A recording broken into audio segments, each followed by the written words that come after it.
Hare Krishna. So, welcome back, all devotees, after a long break again. Last week, I had to attend to an emergency, and I could not. I could not come to the class on Wednesday. So, till now, we covered in Bhagavad Gita, second chapter, 48th verse, and we discussed how Arjuna's different arguments are being defeated by Krishna. Like Krishna already defeated the argument of compassion, he already defeated the argument of enjoyment and sinful reactions.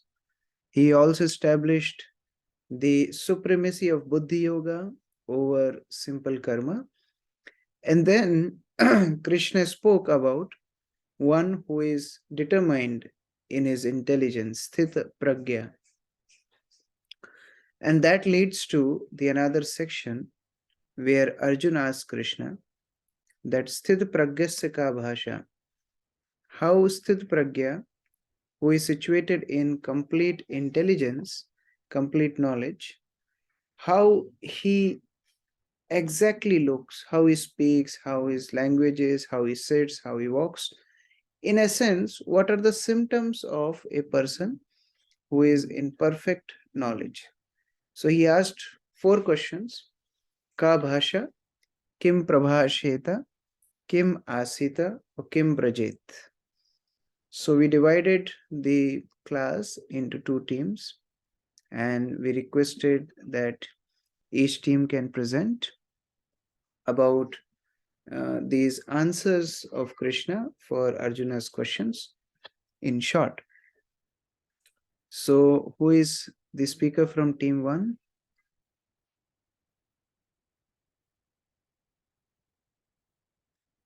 Any members from team 1? Hare Krishna Prabhu. Anupama Mataji has just joined. She is the speaker of team 1. Anupama Mataji is the speaker. Okay.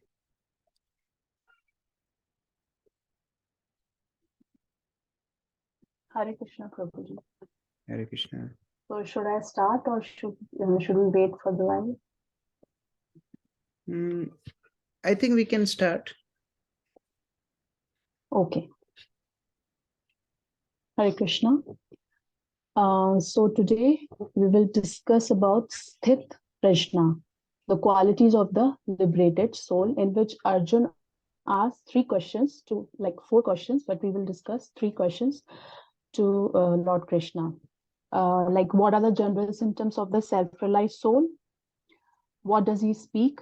And how does he sit? So the general symptom of self-realized soul is that when a person is able to withdraw his mind from sense gratification and turn his mind in the service of Lord, he is said to be the self-realized soul. In this stage, he finds pleasure only in Krishna's activities, like talking about Krishna, listening about Krishna, doing all the activities for the pleasure of Krishna only. And a self-realized soul arises from mental conversions. His mind is purified. He's not involved in any sense enjoyment. And the soul is completely nourished. He has no attachment for material enjoyment. He's not affected by the dualities of material nature. Has one-pointed intelligence firmly fixed on the self. And Prabhupada explains, he gives a very beautiful analogy, like any diseased person shows or carries symptoms of the disease, or any rich man shows a symptom of his richness. Similarly, a person in the transcendence of Krishna consciousness shows symptoms of being a self-realized soul. So, second, how does he speak? Such a person is a Sthit Dhir who is steady and fixed in Krishna consciousness. He is unaffected by the material miseries. He is always equipoised, unaffected in happiness and distress, and free from material contaminations like anger, fear, attachment, praise, honor, dishonor. Whatever come in his ways, he treats like it as a mercy of Krishna. For now, he is able to have the higher taste of Krishna consciousness. And naturally, when we relish the higher taste, lower taste automatically goes off. And his attachment to Krishna leads to detachment to material world. So, on receiving the praise or blame, affection or hate, internally or externally, he's calm, satisfied, and thankful. Also, accepting that whatever comes in his way is by the mercy of Krishna. And he does not speak with anger. He does not speculate. He speaks whatever come uh, through disciplic succession. And like a steady mind person who is always in Krishna conscious surpass stage of mental speculation, which is mentioned in Bhagavad Gita 7.26 verse. It's Vedaham Samati Tani Vartamani. The Supreme Lord being of real Father knows our past, present, and future. So why should we worry? He will take care of us, and we just need to fully surrender to his lotus feet. He is Sarv Karan Karan. And a self-realized, a very important, a self-realized soul, he speaks whenever and whatever. He speaks only for Krishna. He speaks for Krishna and his matter only. He only talks about Krishna. And it is affirms in Bhagavad Gita, like that any person fully in Krishna consciousness is like a great saint. And such a saint is free from all kinds of material desires and thus not affected by any kind of praises, blame, affection, and hate. And third is how does he sit? So self-realized soul person knows that it is very difficult to control the senses, for senses are very strong and active, but the best way to restrict our senses is to take shelter of Krishna consciousness by following its rules and regulation, and divert our senses by providing them to the higher taste of Krishna consciousness, which is the highest perfection of life. By engaging in fully Krishna consciousness and offering devotional service, stay focused in pleasing Krishna, spiritual masters. He's not agitated by temporary things. And secret success for the senses first is to developing higher taste. Everything should be done by putting Lord Krishna in the center. Here, Srila Prabhupada gave a very beautiful analogy, like in order to control the mind, which is named nature chanchal, just vibed it mentally with the broom. Whenever it goes astray, automatically it will be steady. Just like the fire burn all to the ashes, similarly Krishna in the heart burns all impurities. So the more we engage our senses in the service of Krishna, the more we get the taste, the nectar of devotion, and the more he dislike attachment to any material objects. And here Prabhupada gives the very beautiful analogy of a tortoise. Like just like a tortoise who hides his organ as he sees some threat and can again exhibit them when required. Similarly, a yogi, devotee, or a self-realized soul uses his senses only for the purpose of serving the Lord and withdraw otherwise. A yogi devotee is able to control his senses because all his senses are used in the service of Lord, and in the course of advancement in Krishna consciousness, he automatically loses taste for all material things. And we can also see the example of Amrish Maharaj, who always engaged his senses in serving the Lord, like his mind in the lotus feet of Lord, his hands in cleaning the temple, his ear in hearing the pastime, etc., due to which he was able to conquer even a great yogi like Dhruv. So thus we can conclude that it is very difficult to control the senses through such difficult yoga process, but only we can control it by doing the devotional service for Krishna. Hare Krishna. Thank you very much, Mataji, for not only bringing up the flow of Krishna's answers, but also including points from the purports. I hope other team members also sent you the points. They also contributed. So when we study like that, we take it more seriously. And Srila Prabhupada is bringing many important lessons which we cannot understand just by reading the translations. So Prabhupada is writing in purport about Kabhasha, that the speech is the most important quality. Srila Bhaktisiddhanta Saraswati would say, he would often say that, that a fool is undiscovered as long as he does not speak. So when somebody speaks, in a couple of minutes, you can understand the level of person's consciousness. So therefore, Arjuna asked first about Kabhasha. And the first initial explanation Krishna is giving about general symptoms of a Sthita Pragya. Sthita Pragya, who is situated in perfect intelligence. How do we recognize that person? A Sthit Pragya means who is non-disturbed in dualities of material nature. If you want to write in a very short definition, Sthit Pragya is who is not disturbed in the dualities of material nature. What are dualities?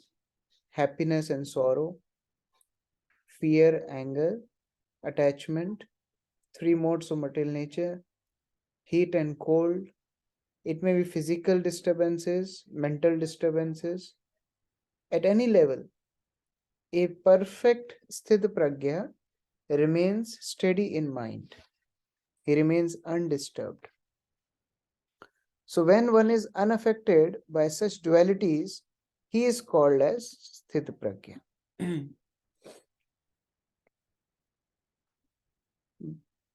Keshav Priya Mataji, would you like to read?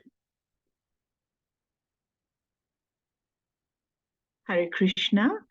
Sthita Prajna accepts all miseries as the mercy of the Lord, thinking himself only worthy of more trouble due to his past misdeeds. And he sees that his miseries, by the grace of the Lord, are minimized to the lowest. Similarly, when he is happy, he gives credit to the Lord, thinking himself unworthy of the happiness. So, Krishna is describing about this Sthit Pragya, but Prabhupada is taking it forward. How a devotee is unaffected by the dualities of material nature? Because a devotee takes everything as mercy of the Supreme Lord. This is an important aspect. Otherwise, one cannot be equipoised in miseries and happiness. Generally, people get affected in miseries, but they get severely affected in happiness also. Because in happiness, they become more proud. They become forgetful of Krishna. So both are dangerous. Yes, miseries are dangerous, but actually, happiness is even more dangerous because person becomes more and more attached to the material nature. So a devotee, when he gets good things in life, he thanks Krishna for his mercy. And when he gets miseries, that also he takes as Krishna's mercy. He thinks that I deserved much worse, but Lord has minimized this reaction of karma for me. That way, devotee always remains Sthita Pragya. Then there is description about how Kim Asit, how he sits. And there, wonderful analogy has been given about tortoise. It's a very, very perfect analogy. It's not that a Sthita Pragya person is inactive. He is not inactive, but he chooses when to remain active and when to remain passive.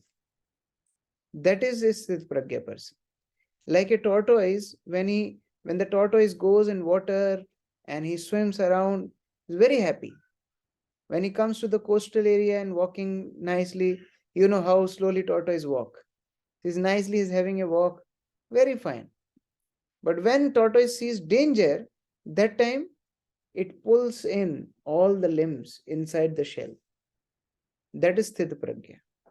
He knows when to withdraw the senses and when to release the senses. That is Sthita Pragya. Like if you go to traditional Indian temples, you will see the carving of tortoise on the doorstep. It's very common in Indian temples.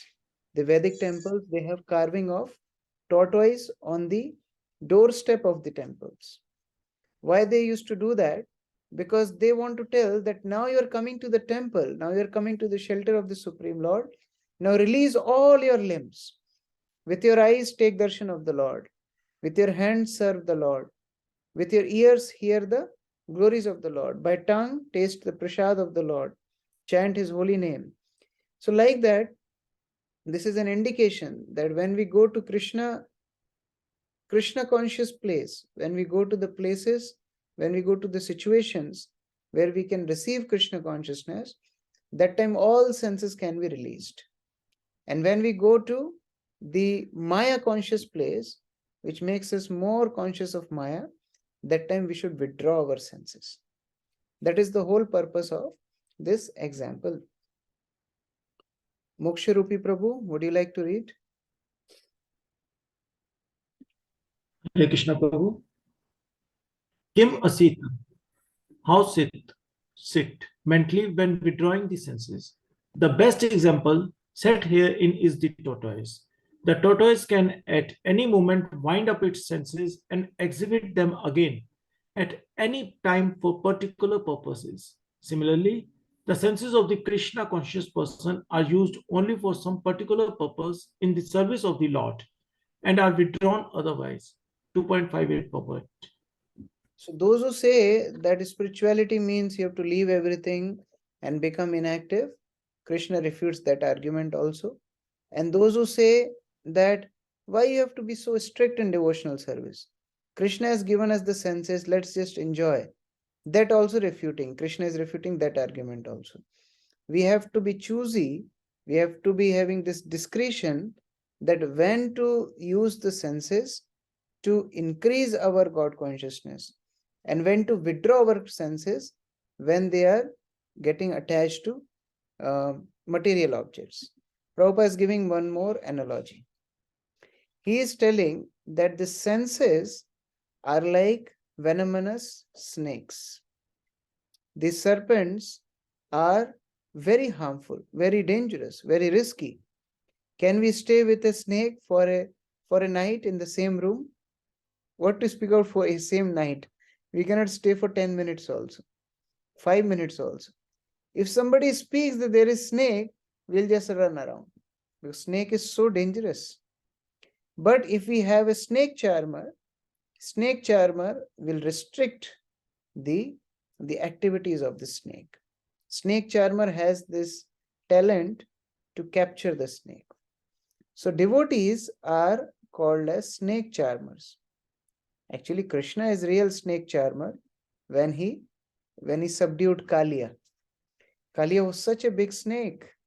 He was such a venomous snake that by the influence of Kaliya, the particular kunda in Yamuna became so poisonous that whoever used to come near that kunda would die, because the venom, the poison was in the air. Even the birds flying over that lake, over that kunda, would just fall down dead. That level of poison was there in Kaliya. But Krishna subdued Kaliya.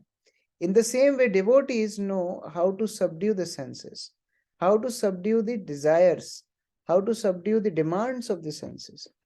So they never allow senses to act independently. This is the meaning of Sthita Pragya. Because he knows that if I just allow senses to roam around as they want, then I will be captured. And therefore, Krishna is giving that perfect understanding that how we should be very, very cautious not to allow senses to enjoy unrestrictedly. Because if we set them loose, then they will bring more and more bondage to our life. That is the risk. But if we engage them in Krishna's service, there is no bondage. That is the basic difference. Let us read from Srila Prabhupada. Sudevi Mataji, would you like to read?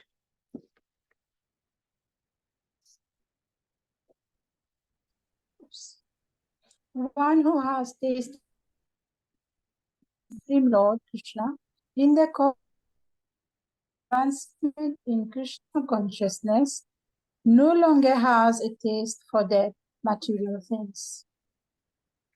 So now question may be asked that, okay, you are talking about Sthita Pragya who restrains his senses. But there are many people who can be sick, who can be lazy. They also restrain their senses. Suppose somebody is lazy.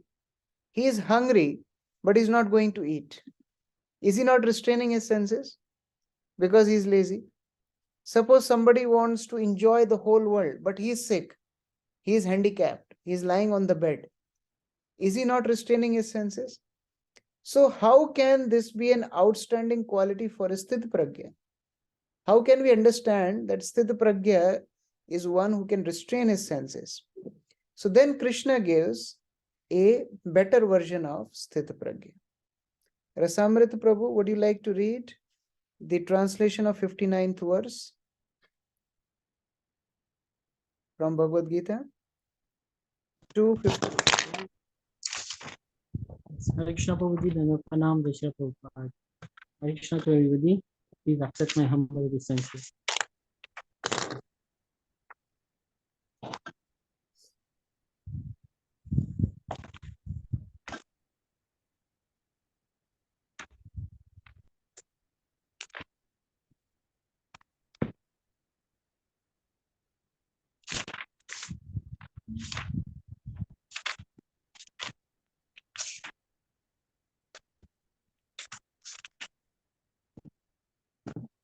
$59. 59. The translation, Prabhuji? Yes. Oh, Prabhuji.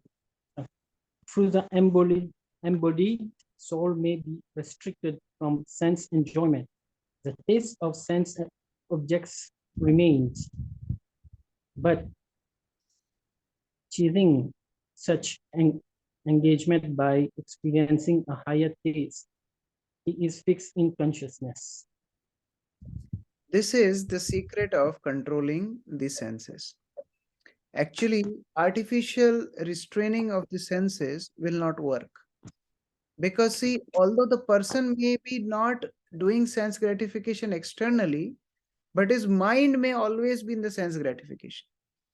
Like physically, he may not be able to do the sense gratification. Suppose somebody is sick or somebody is handicapped, but his mind is always in sense objects. That means he is still attached to the material nature. So what is the solution? Param drishtva nivartate. He has to be attached to higher taste. If he is attached to higher taste, then automatically he will give up tendencies of lower sense gratification. Like there are so many restrictions in yoga, like it's called yam and niyam. Yam means controlling, niyam means regulations. So these are for neophytes. But those who are devotees, they actually have taste of Krishna consciousness. And when they get taste of Krishna consciousness, they automatically lose their taste for pale things. Like suppose we are very hungry and somebody feeds us full Rajbhog plate. We will not look for dry chapatis. But if we don't have taste of Rajbhog, then we will look for some pale things. So that is the whole purpose. Like Prabhupada is saying, if one has tasted the beauty of the Supreme Lord, then he will not be attracted to the dead material things. Param drishtva nivartate. The way to overcome sense pleasures is to get attached to the supreme reality, the supreme beauty, Krishna.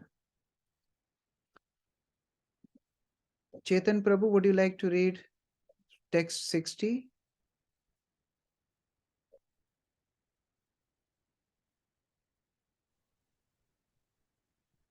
The senses are so strong and impetuous, O Arjun, that they forcibly carry away the mind even of a man of discrimination who is endeavoring to control them. So Krishna is telling that if you don't do this, if you don't get attached to the higher taste, then senses are so strong that even though you may be a very, very knowledgeable person, you may be endeavoring to control your senses for decades, but even one opportunity will come for sense gratification, you will fall down. So there is discrimination between a jnani and devotee. A Gyani may be very knowledgeable, very controlled, a yogi may be very austere, but then it's just about lack of opportunity. If they get opportunity for sense gratification, if they fall into the situation of temptation, they just fall down. But a devotee of Krishna is immune to all these temptations of the material world because they are attached to the Supreme Lord. And therefore, Krishna says, for the first time, Krishna directly tells in Bhagavad Gita that we should be devoted to him. This is the first time Krishna tells in text 61. Nishtha Mataji, would you like to read? Hare Krishna, Prabhuji. One who restrains his senses and fixes his consciousness upon me is known as a man of steady intelligence. Because people may say that, okay, for us, higher taste is money. Somebody may say, for us, higher taste is just going around the world and seeing new places and putting new photos on Facebook. This is not higher taste. Krishna clarifies, what is that param drishtva nivartate? What is that higher taste? He directly tells in verse 61 that you have to fix your consciousness on me. Then only you can control the urges of the senses. Real mind control means we have to focus on Krishna. And if we focus on Krishna, then other things just fade away automatically. That is the real way of focusing on, real way of distracting ourselves from sense gratification. So in verse 60, Krishna speaks about how senses take away mind by force. Now the coming verses are very important. Krishna tells how a person get dragged to the fall in material nature. What exactly happens? How we fall to the trap of Maya. Krishna is telling the systematic flow chart. And we should remember this. If you can remember the verse, that is best. If you cannot remember the verse, at least the flow chart should be clear. Dhyayato Vishayan Punsa Sangasteshu Pajayate Sangat Sanjayate Kama Kamat Krodho Vijayate Krodhat Bhavati Sammohat Sammohat Smriti Vibrama Smriti Brahmasat Buddhinasho Buddhinashat Pranashyati. This is the whole flow chart. What happens exactly? See, we come in the contact of senses. That is not bad. Like I was hearing once, His Holiness Chandramauli Swami Maharaj, he was saying, when a man looks towards a woman, that is not bad. But when he looks second time, that means he is a rascal. Actually, it's not that we will never come in contact with senses, sense objects. It's not like that. But the problem is dhyayato. The word dhyayato, in Hindi also we generally speak dhyan karna, to contemplate. Contemplating is a problem. Like, have you seen cows? They eat a lot of food and they store. And in their free time, they just chew it. You have seen that? They store food, they eat a lot of food, and they just, in Hindi we say jugali. They just keep on eating in their free time. That is called contemplation. First, we store thoughts in our subconscious mind. We just put all kind of garbage in our mind. And then we contemplate on the sense objects. Same happened with Ajamil. We heard this example of Ajamil from Srimad Bhagavatam. He saw a nasty sight where a Shudra was associating with a prostitute. Now, seeing that kind of sight was not his fault. We can't say that it was Ajamil's fault that he happened to be there and he saw that sight. That's okay, it was not his fault. What was his fault exactly? When he came back, he started to contemplate on it.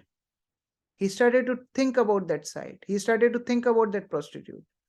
And that contemplation leads to the second step of fall down, that is attachment. Sangasteshu upajayate. Sangha means attachment. A person becomes attached. And when this attachment grows, when this attachment intensifies, then we have this desire to obtain that object. That is called lust. Kama. Kama means intense desire, intense urge to achieve something, to obtain some particular object. That is lust. Atmendriya priti vancha tare balikam. Krishnendriya priti vancha dhare premna. Atmendriya priti vancha. Vancha means desire, to obtain something. So when we have intense desire to obtain something, some particular aspect of sense gratification, that is lust. So it starts with contemplation, we get attached, then we develop this intense desire to obtain it, that is called lust. And when there is a obstacle to obtain that particular object, then we get angry. That is anger. That is the fourth step. When we don't get our desired sense gratification, when there is obstacle in getting our desired sense object, then krodho bijayate, then we become angry. And in that state, we become almost like a mad person. We become so engrossed to achieve that sense gratification that we become delusioned, sammoha, completely illusioned, completely overpowered by the object of sense gratification. That is the fifth step of delusion. And what happens in that state of mind? Bewilderment of memory. Sammohat smriti vibhrama. We lose our memory. We forget that we have other responsibilities. Like somebody who is attached to drinking, he first contemplates, oh, I didn't drink for a long time. That he feels attachment. He develops desire to drink. He doesn't get some liquor, then he becomes angry. Then he becomes so engrossed in that object, sense object, he goes to the shop, and even though he knows the ill effects of liquor, he knows that if I drink, I will act insane. I will beat my family. I'll fight with my family. Then also he decides to drink. Bewilderment of memory. We forget the ill effects of sense gratification. Like when Ajamil was thinking about that prostitute, all those teachings of scriptures which he heard from his father was coming in front of him. He was remembering all those verses, shlokas, that he remembered in his childhood. But then, when sense gratification overpowers the memory cannot remind us about the ill effects of sense gratification. That is the sixth step. And then what happens? Smriti Brahmsad Buddhi Nasho. Buddhi means intelligence. We always discuss this example that how our body is like a chariot and our senses are the horses. You remember this example? And the ropes, the reins to control these horses is mind, and the driver is intelligence.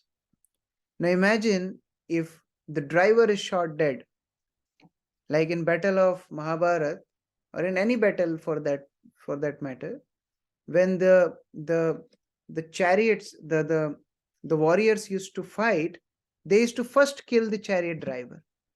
Because if chariot driver is killed, the person cannot move. And then you can defeat him very easily. So the first attack which Maya does is, she attacks on the intelligence. And this is the seventh step of fall down. Buddhinasho. One person loses his good intelligence. And then Buddhinashat pranashati. The person falls trapped to the sense gratification. So far Krishna explained the dangers of accepting sense objects and how Sthit Pragya controls. But now systematically, one by one, he is explaining the full flow chart of how we fall trap to the sense gratification. So this chart is very, very important, and we should remember this. If possible, we should write down on a paper and paste on our working place, or in our study room, It's very important how systematically, Jiva falls in a trap of sense gratification. And it's not one-time process. Every time we falls to a sense gratification, the same process we follow. We contemplate on it, we get attached, become too intense desire to achieve it, and like that. Moksharupi Prabhu. Hare Krishna, Prabhu.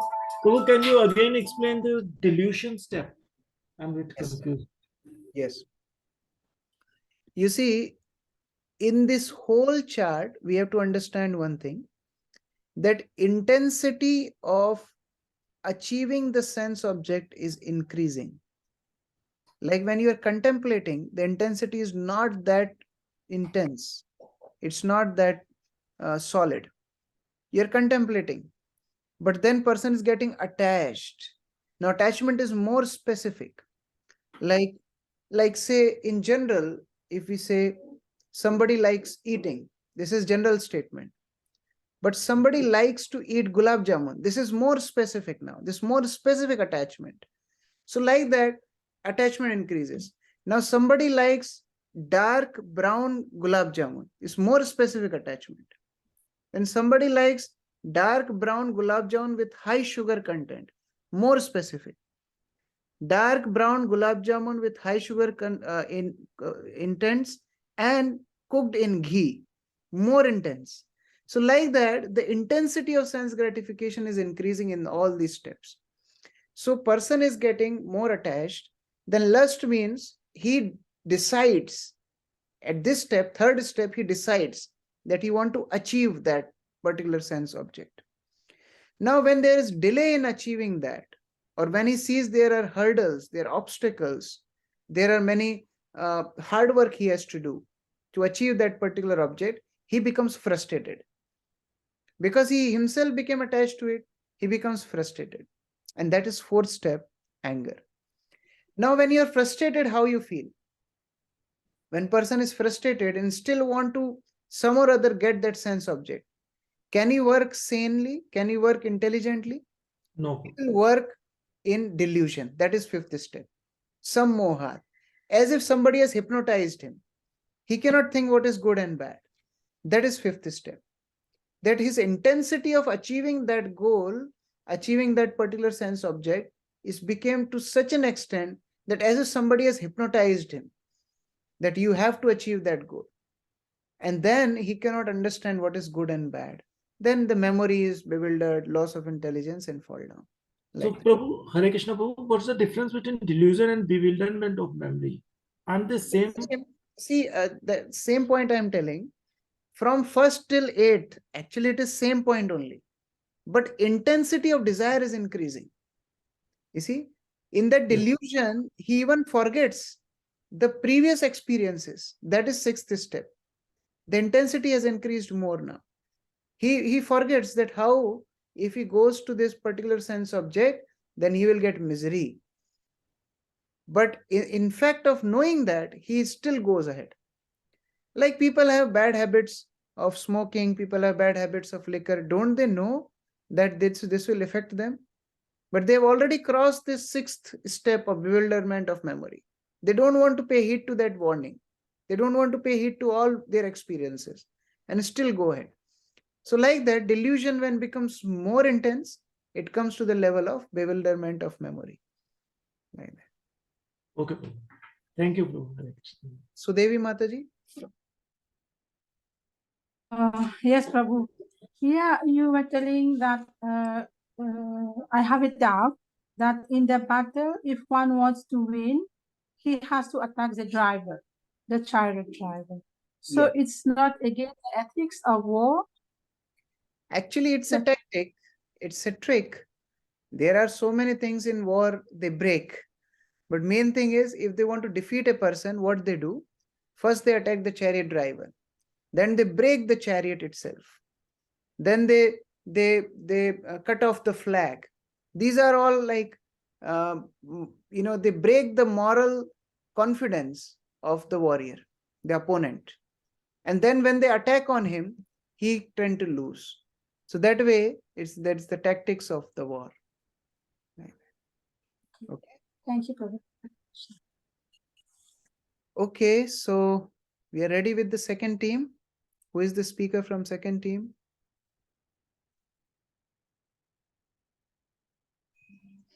Yes, Prabhu, Hare Krishna.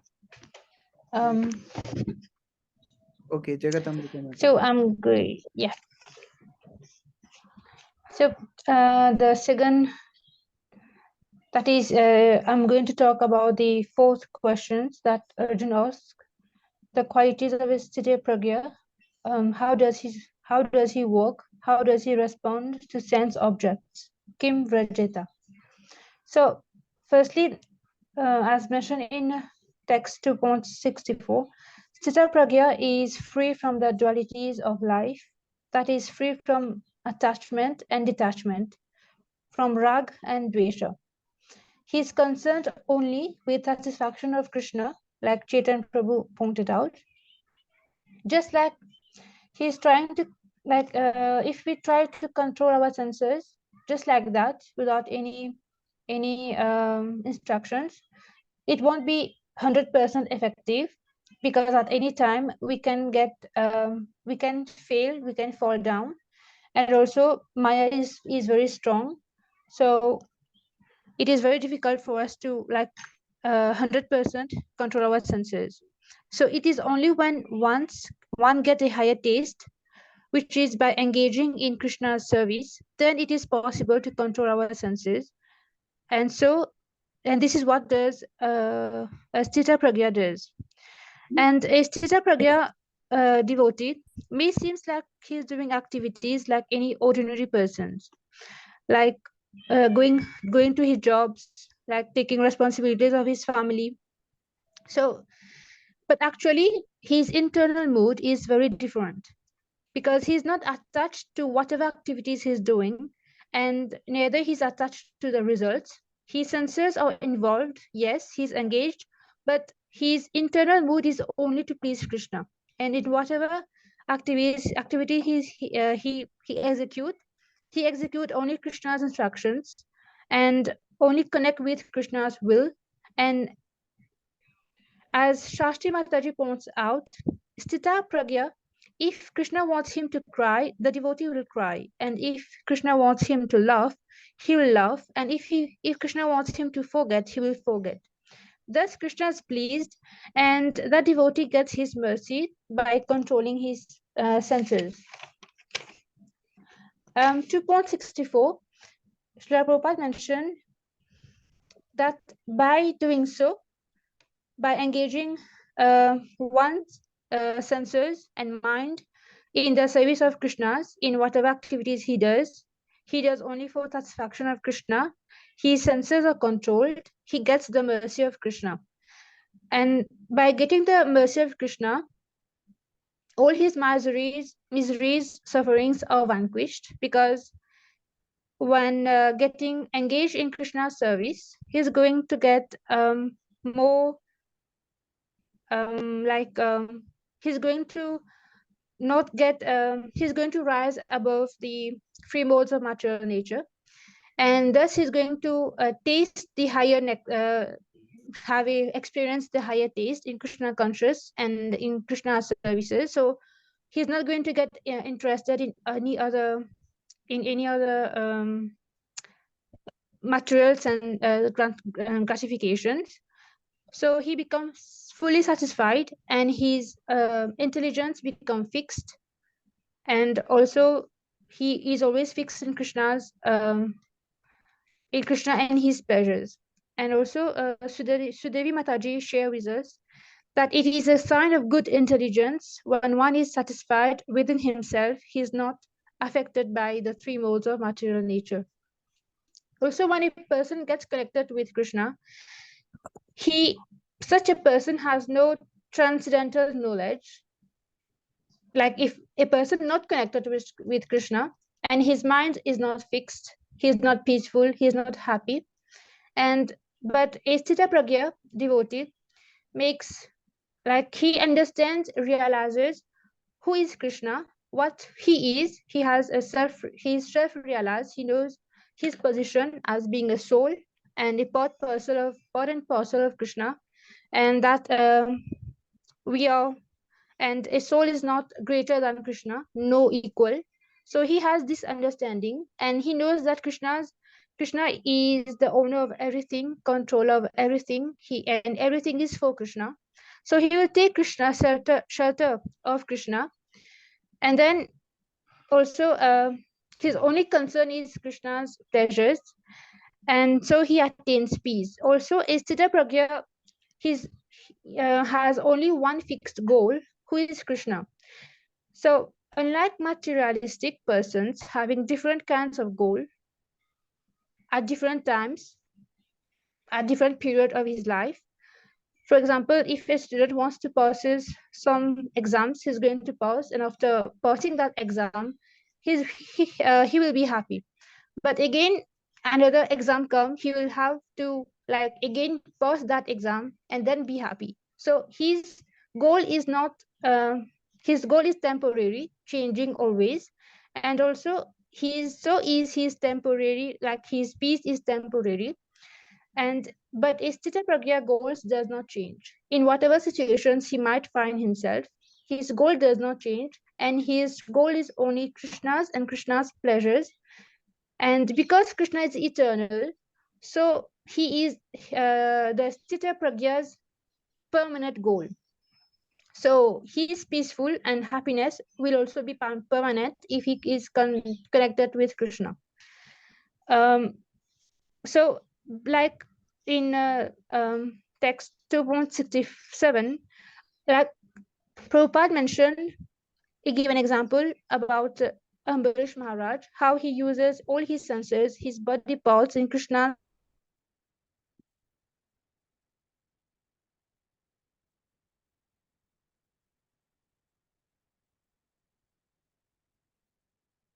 Hare Krishna, you are on mute, Mataji. Sorry, it got disconnected. Yes. So here, yes.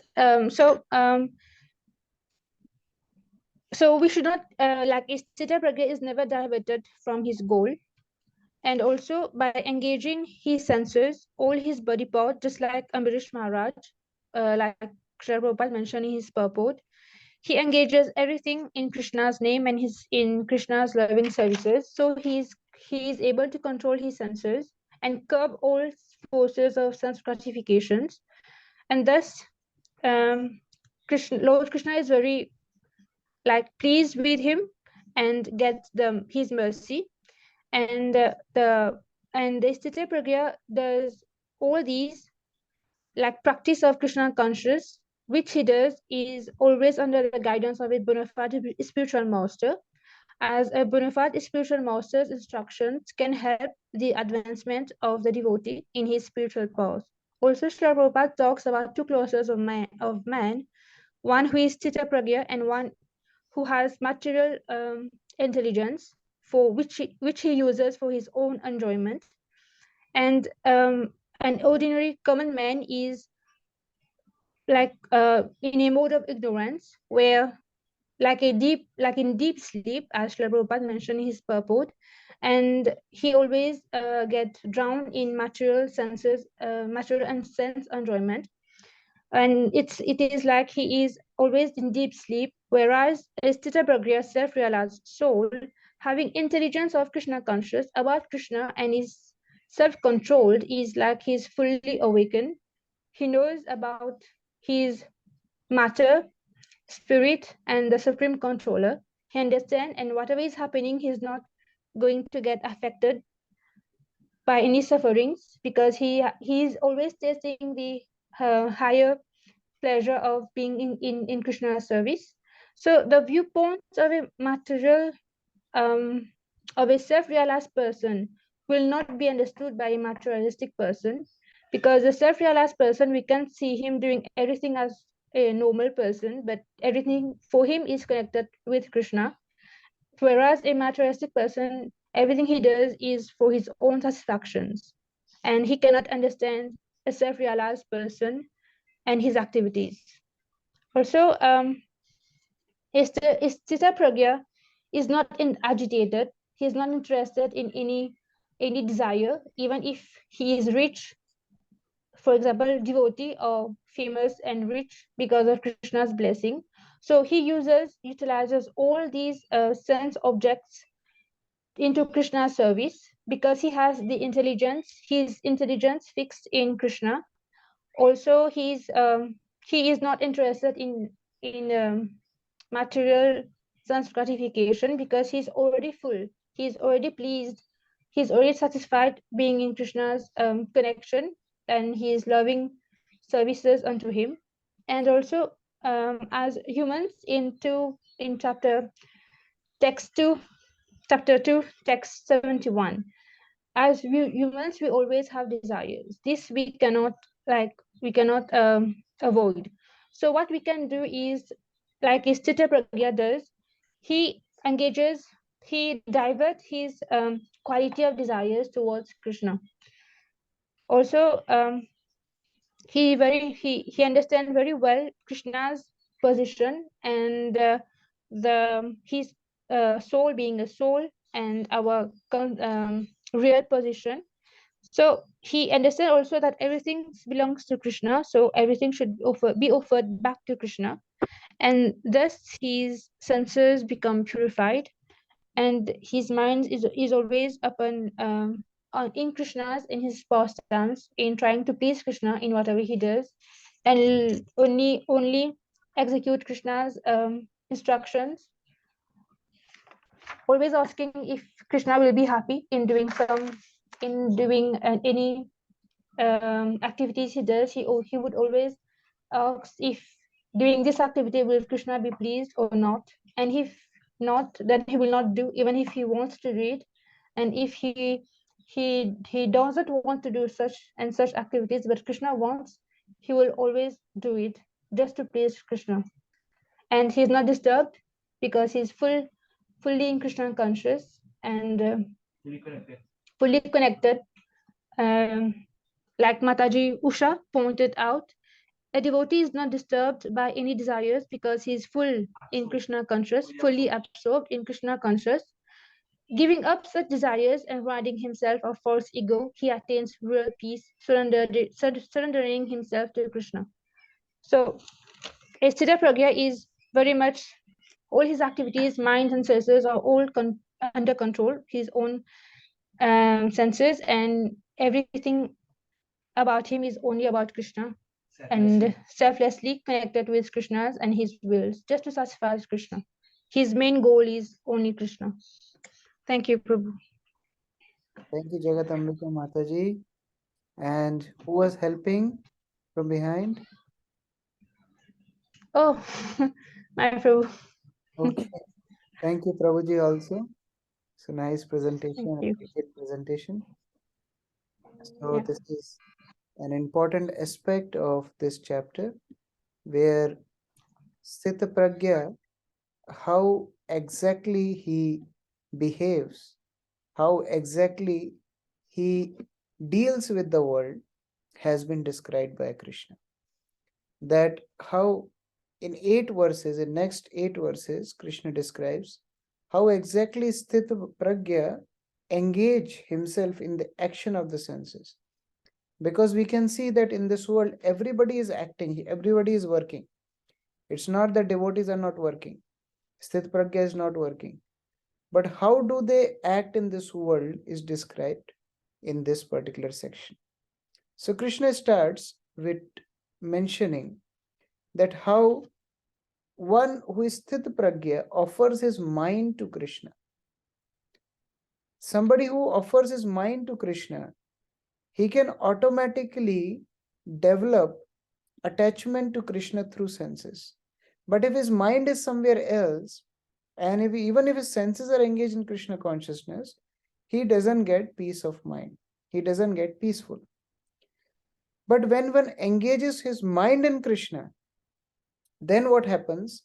He slowly gets rid of the attachment of the senses and his mind becomes peaceful. His mind becomes pure.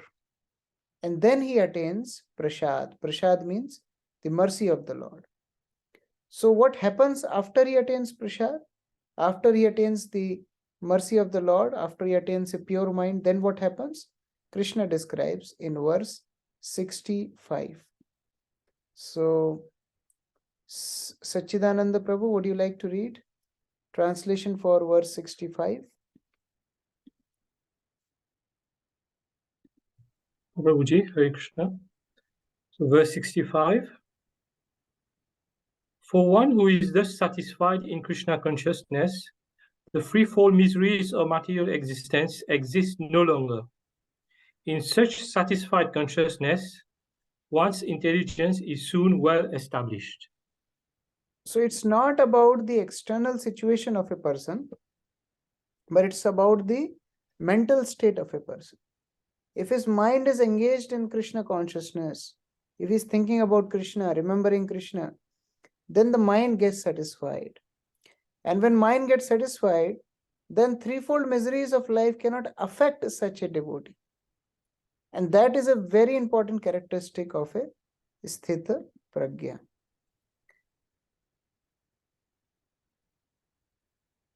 So, Shrutidhar Prabhu, would you like to read text 66?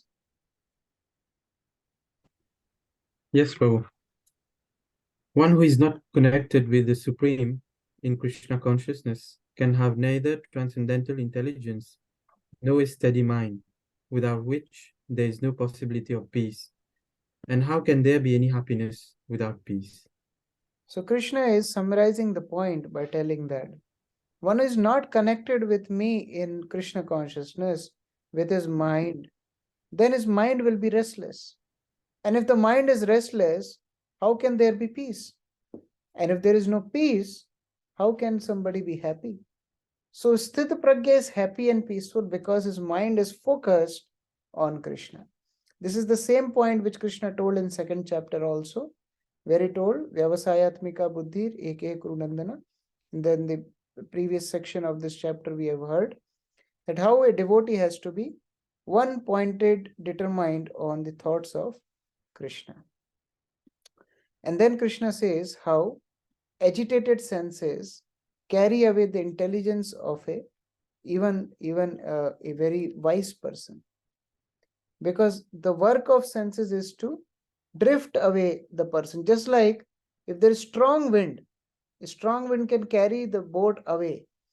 In the same way, the strong force of the senses, they can carry away one's intelligence. So what we have to do, we have to restrain the senses by focusing our mind on Krishna. Remember, we have to always remember, mind is the ropes to bind the senses. If the boat is tightly bound by ropes to the shore, even the strong wind will come, it cannot sweep away the boat. In the same way, if mind is focused to Krishna, then senses cannot take away the intelligence of the soul. Therefore, Sthita Pragya, how he controls his senses, Mataji also, he was repeating that point many times, that we have to fix our intelligence, mind in Krishna. We have to engage our senses in serving Krishna. Then only we can restrain the activities of the mind. Then Krishna tells the difference between a self-realized, self-controlled person, Sthita Pragya, and a normal person who is not spiritually aware, spiritually active. So he's describing that in verse 69. Diya Mataji, would you like to read?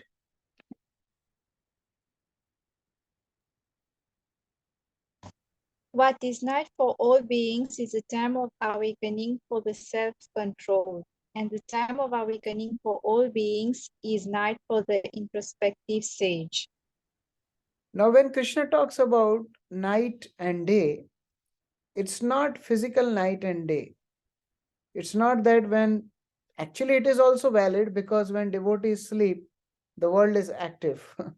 And when devotees wake up at 4 o'clock in the morning, there is a time when materialistic go to bed. So actually it is correct also. But the deeper meaning is about their focus, about their center of activities. Like spiritualist is always enthusiastic for self-realization. But a person in materialistic activities is always oblivious to self-realization. That is the main difference. So his intelligence is always into material things. You talk about business, you talk about money, you talk about sense gratification, they can stay up whole night. And you talk about Krishna consciousness, in 5 minutes they will get bored. That is difference between Sthit Pragya and a materialist. Vyasdev Prabhu, can you read translation of verse 70?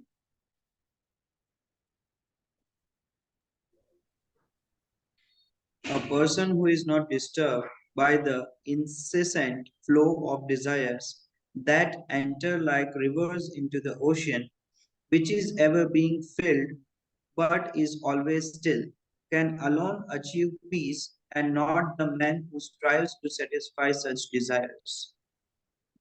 So one has to learn to remain undisturbed, just like ocean. So many rivers, so many sources of water are entering into the ocean, but ocean remains undisturbed. Ocean remains peaceful and steady. That is Sthit Pragya.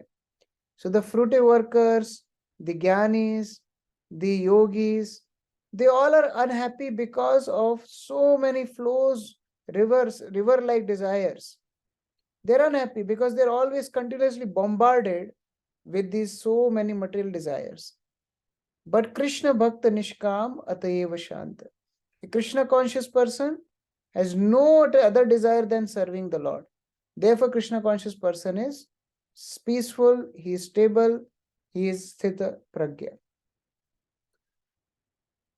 Pratima Mataji, would you like to read 71 and 72 translations? Now Krishna is telling about the destination of such a Sthit Pragya. Where does this person go? So please read 71 and 72. Yes, a person who has given up all desires for sense gratification, who lives free from desires, who has given up all sense of proprietorship and is devoid of false ego, he alone can attain peace, attains real peace. This is the way of the spiritual and godly life, after attaining which a man is not bewildered. If one is thus situated, even at the hour of death, one can enter into the kingdom of God. So the destination of such a Sthita Pragya person is that he goes back to Supreme Personality of Godhead. And that is the Brahma Nirvanam, that is the deathlessness, Brahma Nirvanam. The real mukti, the real liberation is to go back to the Supreme Lord. So that is the destination of the Sthita Pragya. Now, so far, Krishna was telling this science of different aspects, like he spoke about Sankhya Yoga, he already spoke about Karma Kanda, he also spoke about Buddhi Yoga, he spoke about Karma Yoga. He spoke so many things in second chapter actually. But they were not that systematic. They were more oriented to defeating Arjuna's logics, defeating Arjuna's arguments. But now, third chapter onwards, Krishna will systematically tell about different karma processes, different yoga processes. He will start with Karma Yoga, but then he will take to different yoga ladder, and one by one, systematically, he will explain them. So the name of third chapter is Karma Yoga. And this particular chapter starts with an inquiry of Arjuna. Because Krishna already told in the second chapter that Buddhi Yoga is superior to Karma Kanda. Karma Kanda means doing our activities, and Buddhi Yoga means renouncing the activities, actually renouncing the results of activities, but Arjuna misunderstood them as renouncing the activities. So now the question is, Arjuna is asking that if renunciation is better than performing karma, then why are you engaging me in fighting this war? Better I renunciate everything and go to the jungle. That's what Arjuna told in the beginning. So why are you telling me to fight when you yourself told that renunciation is better than this action? Actually, renunciation is not better than performing an action. Krishna will clarify that. But Arjuna thought like that. And therefore, Arjuna was asking this question. Now, Krishna defines it, Krishna answers it in two ways. The first part of this chapter, from verse 3 to 16, Krishna tells Arjun, renunciation is very difficult. It is not possible for you, Arjun, to practice renunciation. Therefore, you do your action, but don't be attached with it. That is Nishkam Karma Yoga. When person does his activity, does his duties without attachment. And second part of the chapter, Krishna tells that Arjuna, even if you are qualified for renunciation, still you should do your duty to set a right example. Because if you leave your duty, that will not be a good example for others to follow. So that is the second part of the chapter. And then last part of chapter, Krishna tells, who is our enemy? The real enemy is lust. Because for a person who is on the path of yoga, who is on the path of perfection, lust is the main enemy. So these are the main theme of third chapter. Starts with how karma yoga is superior to karma sannyas. So we will go back to second chapter, and we just revise how Arjuna put forward this argument to Krishna that Shriyo Bhuktam Bheshyam Ipiha Loke, that Krishna, it would be better for me to become a renunciate. Why are you giving me this horrible job to kill my own teachers, to kill my own superiors? It would be better for me to go to the forest and beg. Krishna, in answer to this, tells Arjun, you have to do your duty. I'm not telling you to do any killing, or I'm not telling you to save anybody. I'm just telling you to do your duty. Perform your duty. Yogastha kuru karmani sangam tektva dhananjaya. But you have to be cautious that you don't become attached. Sangam. We already learned what are the ill effects of sangam. Sangas tesho bajayate. How person contemplates, become attached. We have already seen the ladder of fall down. So that we have already seen. So Krishna told Arjun, you have to do your duties, but don't get attached. However, what Arjun thought is, fighting is a very abominable action. And Krishna is telling that Buddhi Yoga is very high and we should renunciate the duty itself. Krishna is not telling to renunciate the duty.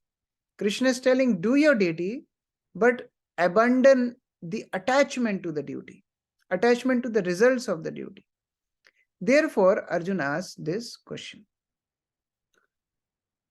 Braja Sevika Mataji, would you like to read first verse of third chapter?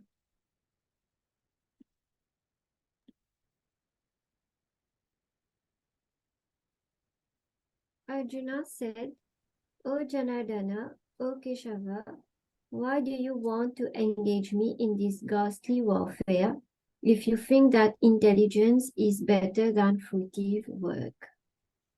So Arjuna is asking that Krishna, you yourself told, actually Arjuna was thinking like that Krishna told that jnana is better than karma, that buddhi is higher level than doing karma. So why you want me to do karma? Your words are giving me pain. He is addressing Krishna as Janardhan. Janardhan is Krishna's name, but one more meaning of Janardhan is Ardhan means to give pain, and Jana means your own people. I am your own person, I am your own people. Why are you giving me pain by telling such a difficult job? You are Keshava. Our Vishwanath Chakravarti Thakur and Baldev Vidyabhushan both have given this explanation. Beautiful explanation of the word Keshava. Ka means Lord Brahma. Sha means Lord Shiva. And Va means Vayase, means one who controls Brahma and Shiva. So Arjuna is telling, you can control Brahma and Shiva, you are a very big person, but I am a very small person. your words are giving me pain because you are telling me to fight. On the other hand, you are telling that no. Buddhi yoga is greater than fighting. So your equivocal statements are giving me pain. You understand what is equivocal statements? If you ask somebody that can I do something, the person will respond, yes, you can do this, but you can do that also, but you can do this also. This is called equivocal statements. The person will become confused what he wants to say. So Arjuna is telling that, your equivocal statements are confusing me. I am bewildered. Please clarify my doubt. Namra Sita Mataji. Hare Krishna Prabhu. Prabhu, I'm not able to understand this, that how Arjuna is thinking. Buddhi Yoga Krishna had explained in the last chapter to work in the in accordance with Krishna. Like whatever instructions Krishna gives, we follow that. Then that is called Buddhi Yoga. So then I always get confused that third chapter suddenly starts with this question, and this was my confusion last. It is so obvious to us because we are reading with Prabhupada's purports. If you read without Prabhupada's purport, we will also get confused. Because the way Krishna spoke second chapter is not very systematic actually. He spoke about so many methods, so many. He spoke karma also, Ashtanga Yoga, Sankhya Yoga, Buddhi Yoga, so many things Krishna spoke. Anybody will get confused. So it's because every purport Prabhupada is making it very clear that therefore engage in Krishna's service. Therefore be Krishna conscious. It's so obvious for ISKCON devotees. They wonder why Arjuna is getting confused. Because Prabhupada clarified in each purport. But if you just read translations, if you just read the verses, we'll also get the same confusion. You see? Yes. Bharat Krishna Prabhu? Krishna Prabhu, that chapter is so confusing. So many things are said. But, for me, the way I can try to sum it up is that the material world, when we are in the material world without Krishna consciousness, our target is always moving. While Prabhupada is telling us to have a fixed target, equipoise, and that is Krishna. Please Krishna, connect to Krishna. We are, we are part and parcel of Krishna. So in a simple term, we have a moving target in the material world, we have a fixed target in for spirituality. Thank you. I just want to share this. Thank you, Prabhuji. Yeah, that's what it was confusing to Arjun. And this is not a new confusion. Actually, Arjun is asking all these questions on behalf. Just like Mataji Jagat Ambika said, like put focus on Krishna. So Is this Akashwani? Okay. Hare Krishna. So, Arjun is asking all these questions on behalf of all of us. Actually, most of the people, when you join Krishna consciousness, you come to spiritual life, what they tend to think? That now this person will become good for nothing. This is the first feeling they have. That, oh, your spiritual life, that means you have to leave everything. That is the first understanding. But Krishna conscious is not inertia. Prabhupada writes this in purport. He says that Krishna consciousness is not inertness or inactivity. This is a misunderstanding. That, oh, Krishna consciousness means you go to a secluded place, you withdraw from all your responsibilities and just be there, just be peaceful. No, that is not Krishna consciousness. One time, one devotee, he came to Srila Prabhupada and he was very adamant that he wants to chant like Haridas Thakur, 192 rounds. Prabhupada said, you cannot chant all day. You don't have that adhikar. You serve in the movement, chant 16 rounds, be peaceful. He said, no, I want to chant 192 rounds. And he left and he started chanting 192 rounds. After a few days, this devotee was not seen. He just blooped. He left. Then one day, some devotees went to the gas station and they found out this devotee is in the gas station as employee, he's putting gas in the vehicles. So they came back and they told Prabhupada, this is the situation of this devotee. Prabhupada told this is the reason why I told him not to chant like Haridas Thakur. Because not everybody has that adhikar. When you think about Krishna consciousness, it means practical activity. Prabhupada writes in Nectar of Instruction also. When we read that, we'll have an exercise on that. Prabhupada writes a beautiful, beautiful statement. He says, Krishna consciousness is not an imaginative ecstasy, but practical activity. It's such a nice statement. It summarizes the whole mood of Krishna consciousness. It's not imaginative ecstasy, but practical activity. So retirement is not Krishna consciousness. Arjun also thought that, okay, Buddhi Yoga means something like retirement from active life and practice penance and austerity at a secluded place.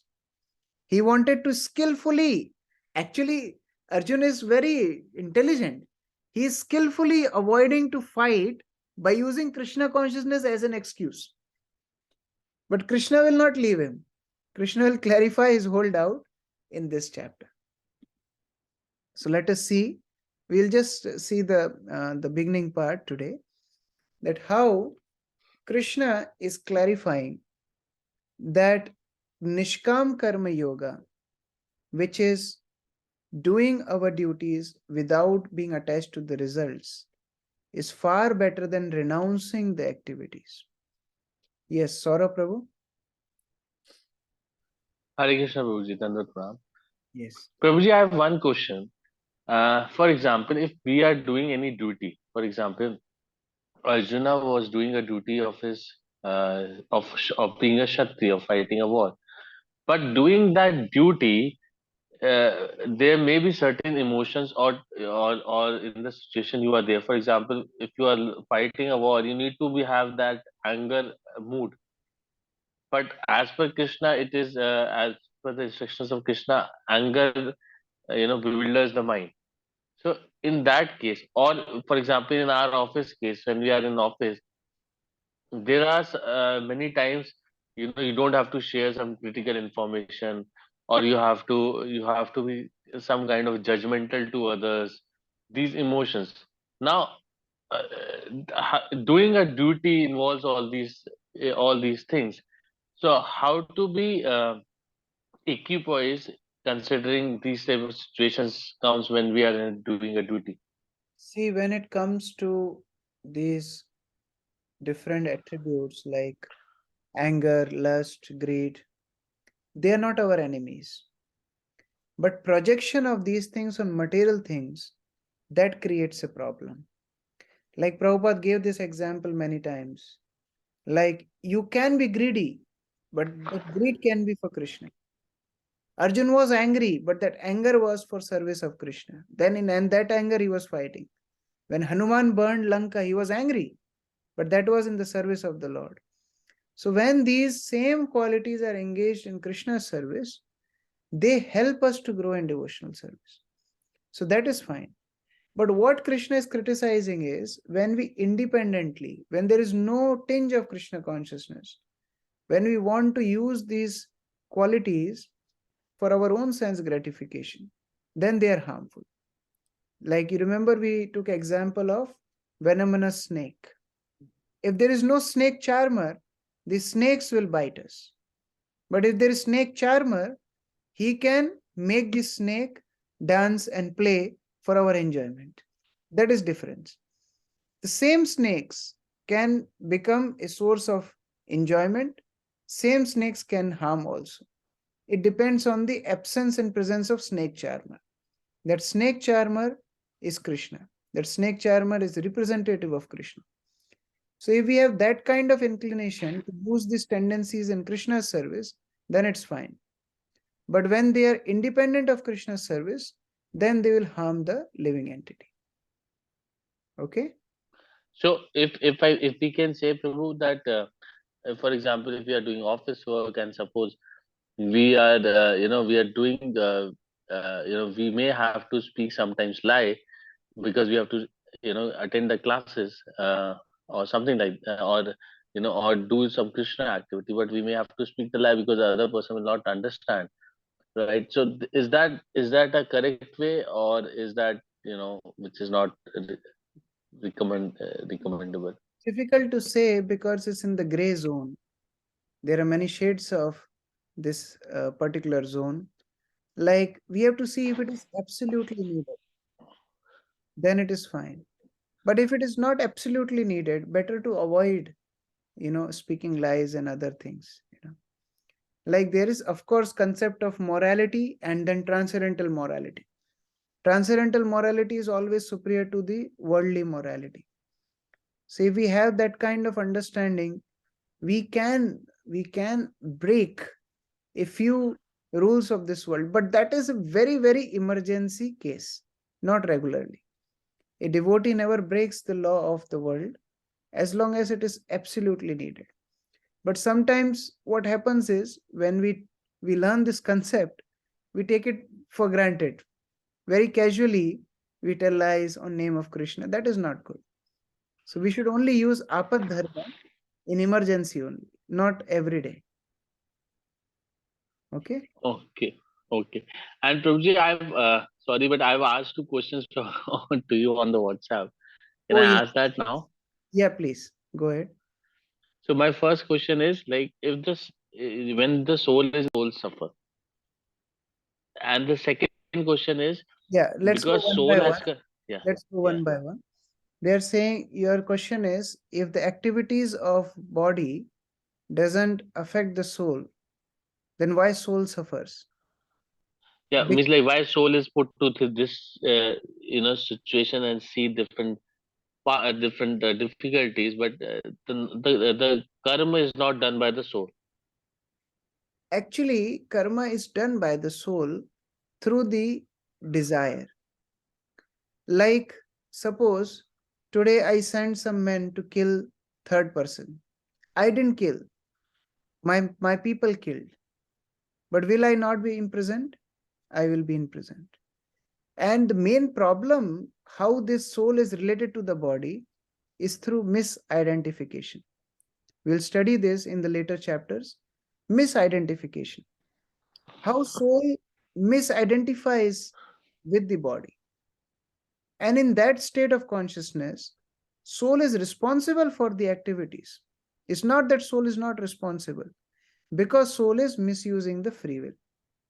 So because of the desire, soul is responsible for the actions of the body. And therefore, when the actions are performed by the body, the soul has to take the consequence. Like say, how can body act? Body is inert matter. Because of the presence of soul, the body is acting. Like suppose I go and slap somebody wearing a hand glove. I'm wearing a hand glove and I slap somebody. I tell that this hand glove has slapped. I have not slapped. Is this logical? No, because my hand is there in the hand glove, therefore hand glove has slapped. In the same way, the soul is responsible because soul is in the body, and because of the desires of the soul, the body is acting. So how soul can be bereft of the activities of the body? So that is the reason of misidentification. That is the main reason why soul has to suffer of the actions of the body. Okay? Okay, thank you. And my second question is, Prabhuji, when the soul is coming from the spiritual world, so obviously the desire has come. So when we say desire has come, so does it the soul in its original form in the spiritual world has its own mind and intelligence? Because in the material world, soul gets its own subtle body. But in the spiritual world, if the desire has come to enjoy, that means it has its own mind and intelligence also. In spiritual world also, there is mind, Yes. intelligence, and ego. This ego, mind, and intelligence are purified. This pure, true ego that I am servant of Krishna. Their mind is perfectly engaged in serving Krishna. The buddhi there is, the intelligence there is Krishna conscious. But when soul comes to the material nature, these elements get polluted. This ego turns to false ego, misidentification with that I am this body. The intelligence get polluted for sense gratification. The mind get materially projected. Therefore, when a pure devotee who spiritualizes his subtle body, then even living in the gross body, he is liberated. Jivan mukta sa uchyate. Even he is living in the material body, but his subtle body is spiritualized. Therefore, he is not bound to the clutches of the material nature. Even though he is living in the material body, but he is actually Jivan Mukta. While living, he is Mukta. While living, he is liberated. So therefore, soul has its own spiritual intelligence, spiritual mind, and spiritual ego. But when it comes to material nature, then these three things become polluted, and that subtle body creates the bondage over the soul, and that subtle body only carries soul to different gross bodies. Okay? Sure, Guruji. But in spiritual, when it is in spiritual state, then also this desires of individual enjoyment also comes. This pollution comes at that point of time only. Yeah, actually, that is the reason why we came from the spiritual world. That when a jiva starts to misuse the free will, that is the starting of the material nature. Like we can understand this, it's very difficult to understand, but if you want to have a little idea, we can understand this with simple example. Like suppose you are a gopa, you are a coward boy, and you go with Krishna to the forest. And all coward boys, they take their lunch box and they feed Krishna first. So while sitting in the forest, Krishna is sitting in the middle, and you take out a morsel of food from your tiffin and you are feeding to Krishna. And as you are feeding, you look towards that food. Now you're not looking towards Krishna, you're looking towards the morsel of the food. And you start to think, why I should feed Krishna? My mother has cooked this with so much difficulty. Why I should not eat this? And your focus is on the food. That is called polluted consciousness. That is the starting of material nature. Now you are in material nature. Now so many millions of lives suffering, and then one life you come across the spiritual master, we become Krishna conscious, and we go back to the spiritual world, and where it resumes? In the same place. You are there with the morsel of food. Remember, no, this is not for me. This is for Krishna. Then you put that morsel of food in Krishna's mouth. So it starts like that. Now, how it comes suddenly in the spiritual world, how this material desire comes, is difficult to understand. When we go back there, that time we can ask Krishna how it came to us. But from here, it's very difficult to understand. Okay, sir. Hare Krishna. Hare Krishna. So we end here. Tomorrow we will continue. Oh, sorry. Tomorrow there is a special session. So tomorrow we will revise our verses. We are doing this activity only for the first unit. For second, third, fourth, and fifth unit, we will not do this activity. But because devotees are not accustomed to pronounce the verses properly and remember them, we are just facilitating for the first unit. So tomorrow we will have a special session where we will pronounce the verses. We will ask different devotees to pronounce the verses, check their pronunciation, correct them, check the translation if they are able to speak properly. And day after tomorrow, we will have a shloka test. So this is very important because Prabhupada wanted us to remember the shlokas. So please, I have sent an audio recording also where there is proper pronunciation and translation. You can hear, you have a document also to revise. And tomorrow we come together and do final revision of the shlokas. So day after tomorrow, then individually you can answer. Every devotee has to at least speak 2 verses. So you will be asked randomly from that document shloka number, say 2.7. So then you can speak 2.7 verse and translation. You need not to tell the all verses, but they will ask, the teacher will ask any 1 verse or 2 verses for you to recite and tell the translation. In translation, you can paraphrase it in your own words, but don't drift too much from Prabhupada's choice of words, because the words which Prabhupada used are just perfect. So if we can remember it as it is, that is best. But if you want to paraphrase little bit, that is fine. But shloka, of course, we cannot modify. That we have to speak as it is. Okay, so see you tomorrow.